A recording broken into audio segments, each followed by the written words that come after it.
नमस्कार दोस्तों, कैसे हैं आप सभी। उम्मीद करता हूँ बहुत अच्छे होंगे। मैं हूँ इंजीनियर रजत और बहुत बहुत स्वागत करता हूँ आप सभी का मेरे इस यूट्यूब चैनल पर। आज मैं बात करने वाला हूँ कि जब हम कंस्ट्रक्शन करते हैं, अपने घर का मकान बनाते हैं, तो मकान बनाते समय कौन सी ऐसी कुछ मुख्य बातें हैं जिनको हमें ध्यान में रख करके कंस्ट्रक्शन करना चाहिए। तो आज मैं कुछ ऐसी ही बातों को आपके सामने लेकर के आया हूँ और आइए देखते हैं कौन कौन सी वो बातें हैं। पहली बात ये कि जब भी हम घर को बहुत अच्छा बनाना चाहते हैं, देखो हर कोई अपने अपने घर को अच्छा डिजाइन दे करके बनाना चाहता है। उसके लिए हमें सबसे पहला जो स्टेप रखना चाहिए, कभी भी दोस्तों याद रखिए कि किसी इंजीनियर, किसी आर्किटेक्ट से कंसल्ट करे बिना कोई भी मकान, कोई भी घर ना बनाए। क्योंकि आर्किटेक्ट और इंजीनियर आपको आपके घर को डिजाइन तो अच्छा देते ही देते हैं, उसके साथ साथ वो आपके घर को एक अच्छा शेप, अच्छा लुक, अच्छा स्ट्रक्चर, मजबूती देने के लिए बहुत सारी चीजें ऐसी हैं जो वो रिकमेंड करते हैं और उनके सुपरविजन से जो मकान है वो बहुत अच्छा बनता है।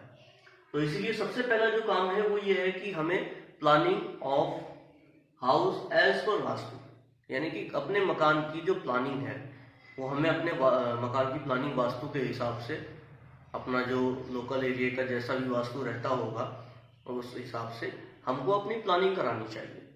इस प्लानिंग को हम आर्किटेक्ट से कराएं या इंजीनियर से कराएं, हमको करानी जरूर चाहिए। ठीक है। इसके बाद हमको एक्सपीरियंस ऑफ कॉन्ट्रैक्टर और मेजर, ये बहुत इंपॉर्टेंट पॉइंट है दोस्तों। अक्सर मैंने देखा है कि लोग क्या करते हैं, पैसा बचाने के चक्कर में कोई अगर आपको कॉन्ट्रैक्ट का रेट जो है वो कम बता रहा है, 20 रुपए 30 रुपए स्क्वायर फुट, वो कम कह रहा है आपको। मान लीजिए एक ने कहा कि भाई मैं तो 250 रुपए स्क्वायर फुट के हिसाब से लेबर रेट पे कंस्ट्रक्शन दूंगा, और एक ने कहा कि मैं तो 200 रुपए स्क्वायर फुट के हिसाब से लेबर रेट पे कंस्ट्रक्शन करके दे दूंगा आपको। अब क्या है, दोनों में एक अंतर है। मान लीजिए वो नया आदमी है जिसने कहा कि 200 रुपए स्क्वायर फुट में मैं कंस्ट्रक्शन करके आपको दे दूंगा, और वो मान लीजिए कि वो 20 साल 25 साल से काम कर रहा है आदमी, जिसने आपको कहा कि मैं 250 स्क्वायर फुट के रेट से आपको कंस्ट्रक्शन करके दूंगा। अब एक इसमें अंतर यह आ जाता है कि उस आदमी का एक्सपीरियंस है 5 साल का। किसका? जिसने आपको बोला कि मैं 200 रुपए स्क्वायर फुट में आपको कंस्ट्रक्शन करके दूंगा, जिसने आपको ये बोला। अब वो आदमी जिसने कहा 25 साल का एक्सपीरियंस है जिस आदमी का, उसने कहा कि मैं आपको 250 रुपए में दूंगा।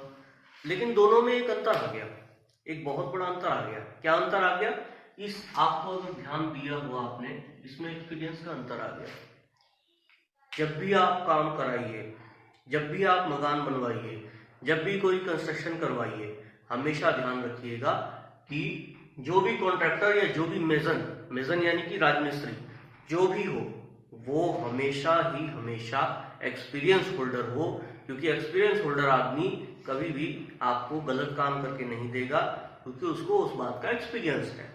कोई नया आदमी आएगा, नौसिखिया आदमी आएगा, वो आपको 4 गलतियां उसके अंदर करके दे देगा, आपको पता भी नहीं चलेगा। ऐसी ऐसी गलतियां हो जाएंगी, बाद में आपको पछताना पड़ता है। कई बार लोग कहते हैं हमारे यहाँ सीलन क्यों आ रही है, डैम प्रूफिंग नहीं किया होगा प्लिंथ लेवल का, तो सीलन आएगी आएगी।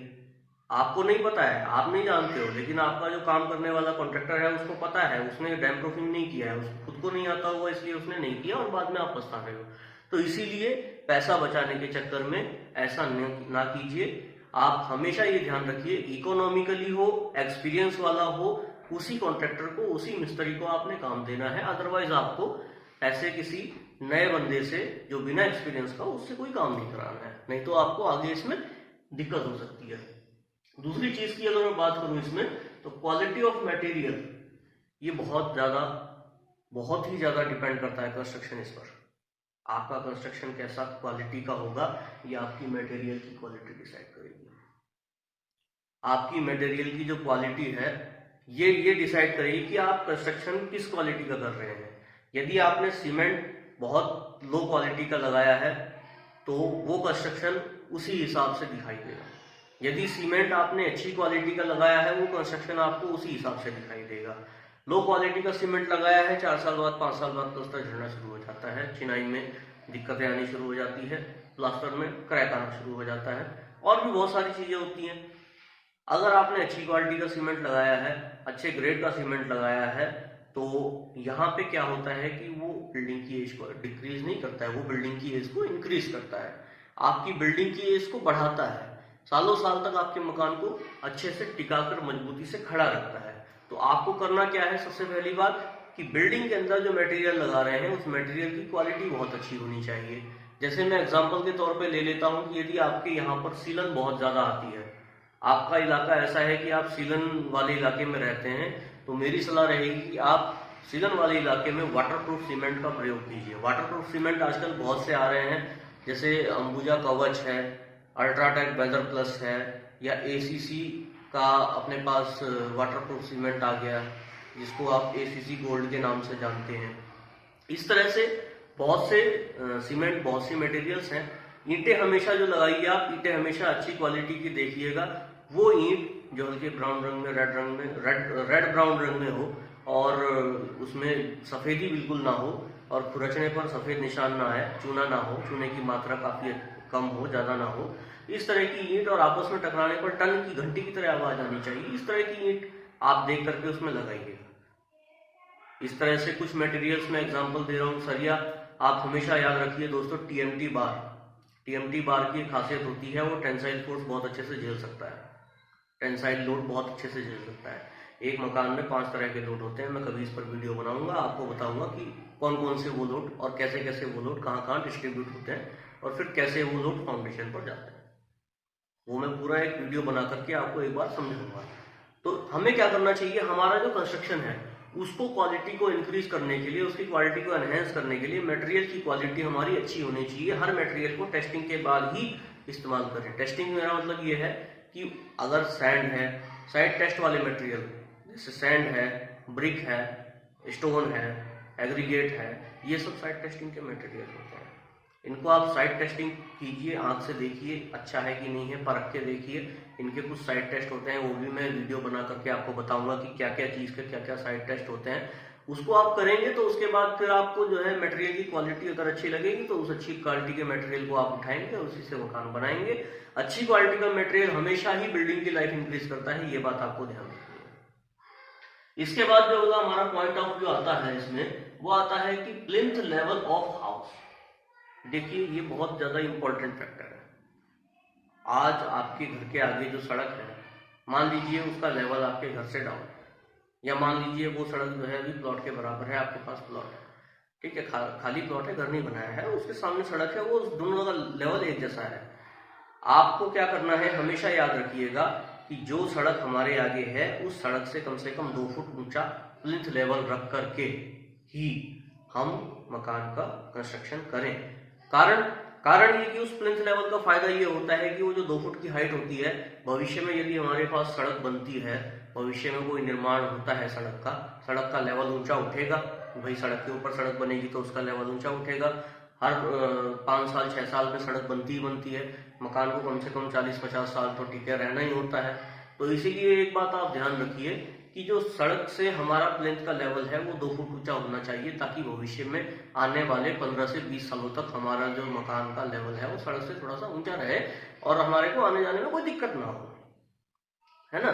इसीलिए हम प्लिंथ लेवल की हाइट जो है वो उठा करके ऊपर को रखते हैं। दूसरी बात आती है height of building. Height of building बहुत मैटर करती है दोस्तों, जो रूम टेम्परेचर होता है उसके रिलेटेड होती है। ये कैसे आपको मैं समझाता हूँ। वो बिल्डिंग जिसकी हाइट कम होगी, वो बिल्डिंग जिसकी बिल्डिंग हाइट 10 फुट होगी प्लिंथ लेवल से, उसमें अगर आपने पंखा लगाया हुआ है और यदि वो सिंगल स्टोरी बिल्डिंग है, तो एक चीज आप ध्यान रखिएगा कि ऊपर से जो धूप पड़ रही है ना लिंटर पे, लिंटर जब धूप पड़ेगी तो लिंटर गर्म होता है। वो लिंटर जब गर्म होगा ना तो लिंटर की गर्मी दीवारों में डिस्ट्रीब्यूट होगी, और जब वो दीवारों में डिस्ट्रीब्यूट होगी ना तो चारों तरफ से रूम टेम्परेचर बढ़ जाएगा। और ऐसे में क्या है कि जो आपका सीलिंग फैन है, क्योंकि सीलिंग की हाइट हमारी कम है, 10 फुट है, तो सीलिंग फैन हमारा बहुत ही ज्यादा गर्म हवा देगा, कमरा गर्म रहेगा, ठंडा नहीं होने का। चाहे आप उसकी कितनी भी खिड़कियां खोल दें, चाहे उस 10 बाई 10 के कमरे में आप 8 फुट बाई 4 फुट की खिड़की भी क्यों ना लगा दें, वो तब भी ठंडा नहीं होने वाला है। तो इसलिए हमेशा बिल्डिंग की हाइट भी कम से कम 12 फुट 12.5 फुट इतनी हो अपने पास, ये बहुत जरूरी है। क्योंकि एक तो अच्छी ऊंची हाइट वाले जो मकान है वो शो में लुक वाइज भी बहुत सुंदर और अच्छे लगते हैं, और दूसरी बात हाइट यहाँ पे एक मैटर ये भी करता है कि आपके रूम का टेम्परेचर जो है वो यथावत बना रहे, वो इंक्रीज ना हो, डिक्रीज नहीं हो रहा है तो इंक्रीज भी ना हो, इसीलिए ये बात आपको ध्यान रखनी है। इसके बाद मैं बात करता हूँ, देखो ये सबसे महत्वपूर्ण प्रोसेस है, ये जो प्रोसेस है इसे हम सबसे महत्वपूर्ण प्रोसेस कहते हैं, मोस्ट इंपोर्टेंट प्रोसेस है, मकान की पूरी स्ट्रेंथ इस पर निर्भर करती है। जब भी हम कोई नया कंस्ट्रक्शन करते हैं उसकी प्रॉपर वे में तराई, क्यूरिंग की बात करता हूं मैं, क्यूरिंग को हिंदी में तराई का नाम दिया गया है, तराई कहते हैं इसको, पानी डालकर, है ना।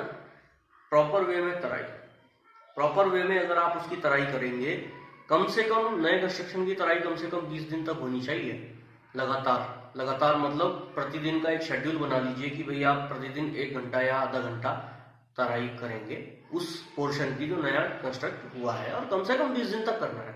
ऐसे करके यदि आपने 10 से 15 घंटे 20 घंटे की भी उसको तराई दे दी अच्छे से, तो आपका जो कंस्ट्रक्शन है सालों साल तक खड़ा रहेगा, कहीं नहीं जाने वाला, वो बहुत मजबूत होता जाएगा। तराई इसीलिए एक बहुत इंपॉर्टेंट फैक्टर है किसी भी मकान का, ये ध्यान रखना।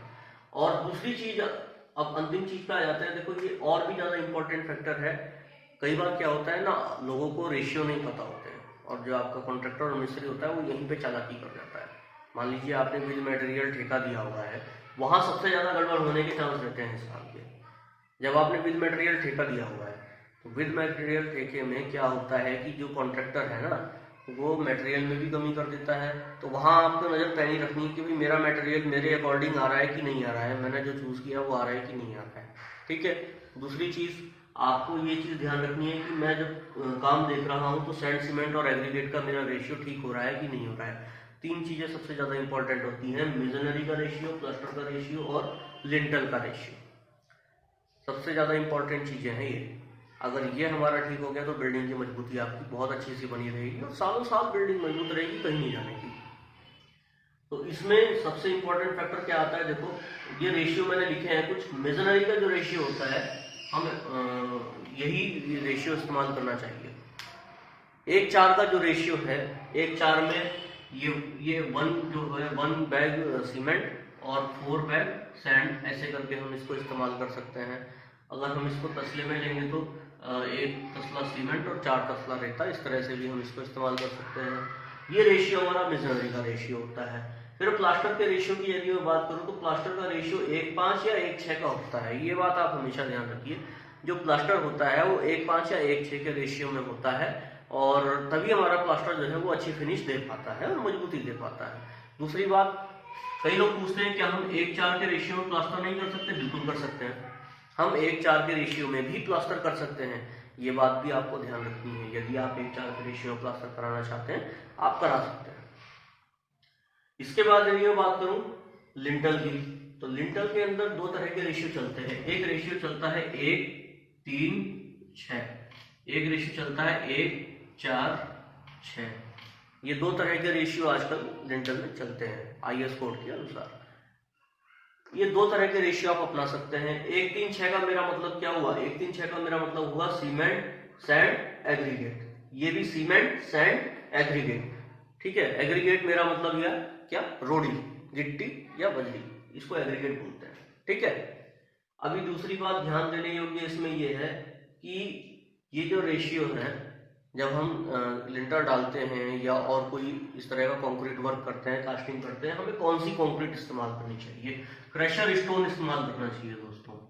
कौन सा स्टोन इस्तेमाल करना चाहिए? हमको क्रशर स्टोन इस्तेमाल करना चाहिए। ये जो क्रशर स्टोन है, ये क्रशर स्टोन की एक खासियत होती है, ये आपस में बॉन्ड अच्छा बना देता है। कंक्रीट को कवर अच्छा मिल जाता है, बॉन्ड अच्छा बना लेता है, आपस में जुड़ अच्छा जाता है, और जो स्टील है स्टील के साथ पकड़ मजबूत बनाता है। तो इसीलिए क्रशर स्टोन, क्योंकि इसकी बनावट एक जैसी एक तरह की होती है, ठीक है, क्रशर स्टोन। और क्रशर स्टोन में भी कौन सा? M20 हमारे पास मिल जाए तो बहुत अच्छा। M20 ना उपलब्ध हो पाए, वैसे आसानी से उपलब्ध हो जाता है, तो M15 मिनिमम ग्रेड है, ठीक है। अब तो M20 ही मिनिमम ग्रेड है, पर M15 आपको, अगर M20 ना मिल रहा M15 से आप काम कर सकते हैं। इससे नीचे का कोई भी ग्रेड मान्य नहीं है दोस्तों। इससे नीचे का जो फाइन एग्रीगेट है वो आप ना लें, मेरी सलाह रहेगी। M20 में ही आप लिंटर का या कंक्रीट कास्टिंग का, कॉलम कास्टिंग, स्लैब कास्टिंग का जो वर्क है वो आप इसमें करें तो ये ज्यादा बेटर रहेगा। तो ये जानकारी आपको कैसी लगी दोस्तों, कमेंट करके कमेंट सेक्शन में जरूर बताइएगा। चैनल को लाइक और सब्सक्राइब जरूर कीजिएगा और शेयर भी कीजिएगा, और साथ ही साथ बेल आइकन का बटन दबाना ना भूलें, क्योंकि आगे के जो भी वीडियोस हैं उसकी अपडेट आपको नोटिफिकेशन से मिलते रहेंगे। बहुत बहुत धन्यवाद।